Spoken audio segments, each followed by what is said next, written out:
11 day. How how climate change could affect arsenic in rice?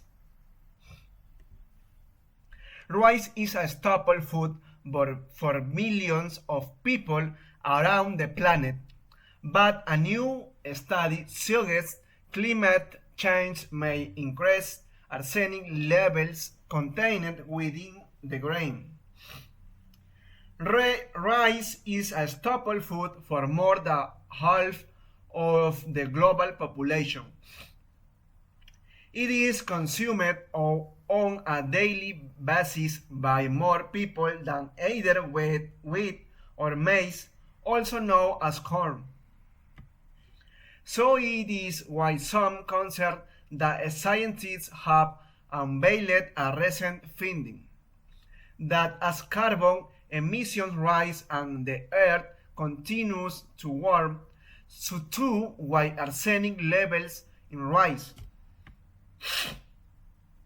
The presence of arsenic in rice has long been known as a problem. Almost all rice contains arsenic, the harmful naturally occurring chemical can accumulate in the soil of paddy fields, leaching into the grains of rice grown there.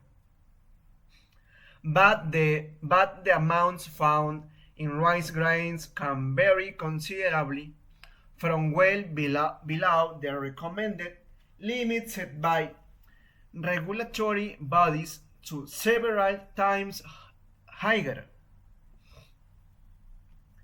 Yet, consuming even low amounts of inorganic arsenic through food or drinking water can lead to cancer and a range of other health problems, such as cardiovascular disease and diabetes.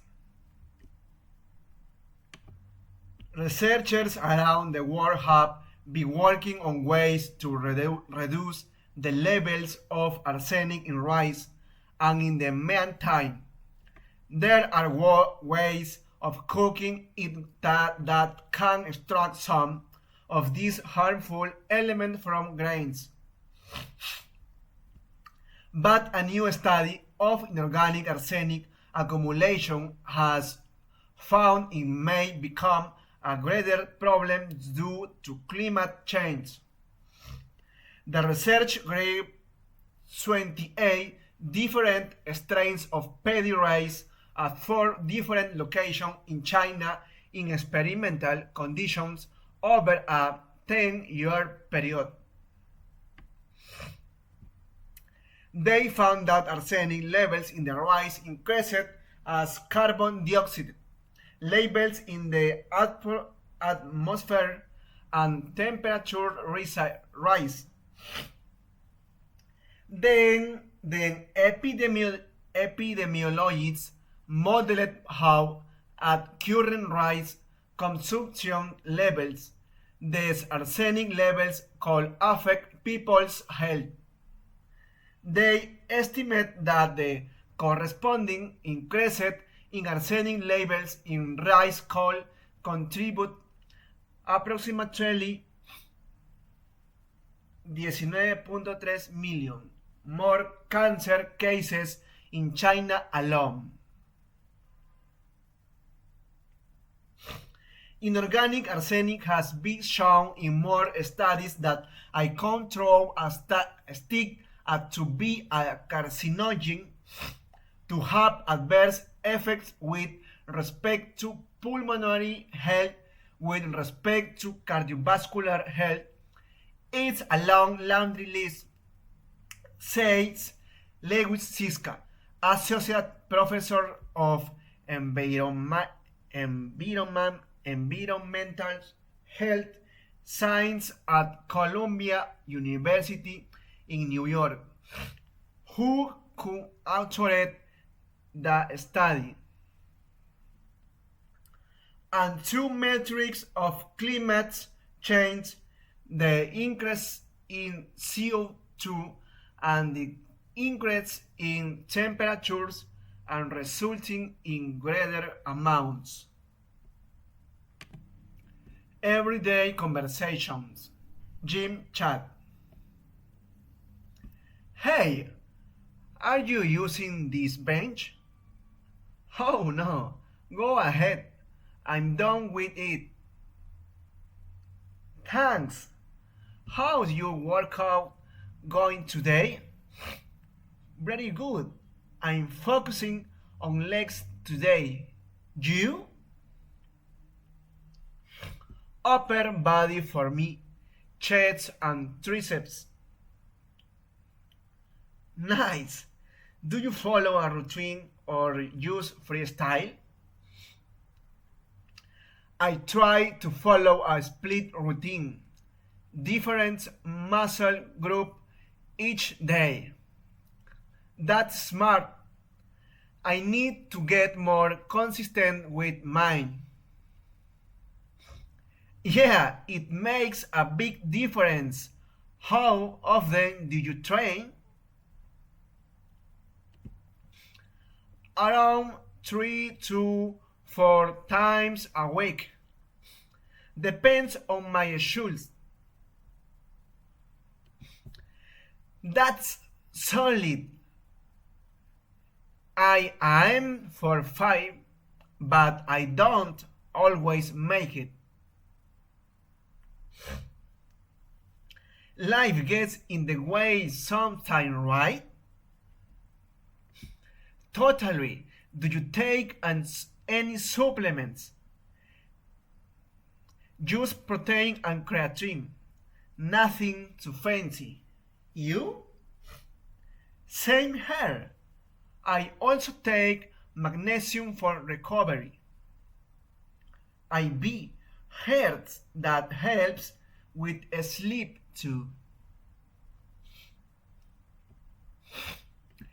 Yeah, since I started taking it, I be being sleeping better. Good to know. Do you do cardio too? Not much, but I do 10 minutes of their weights. You? I try to run twice a week. Keeps my lean.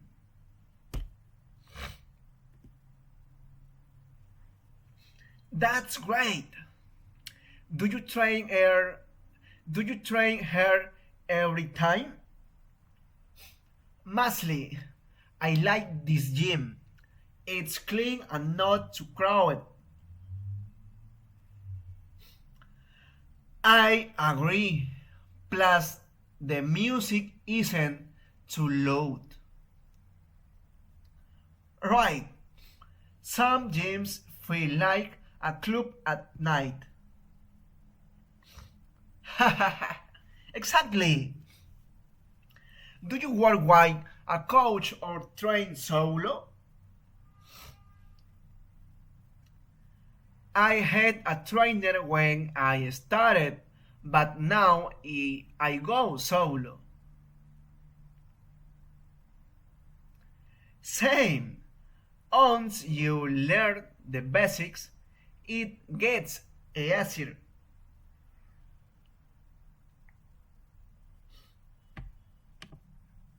True, but I still watch YouTube videos for new workouts. Same here. There's always something new to try. Yeah, keeps things interesting. Alright, I'm off to do some dips. Good talking to you. Like Wiz. Keep it up, man. No, like Wiz. Keep it up, man. You too. See you around. Take care.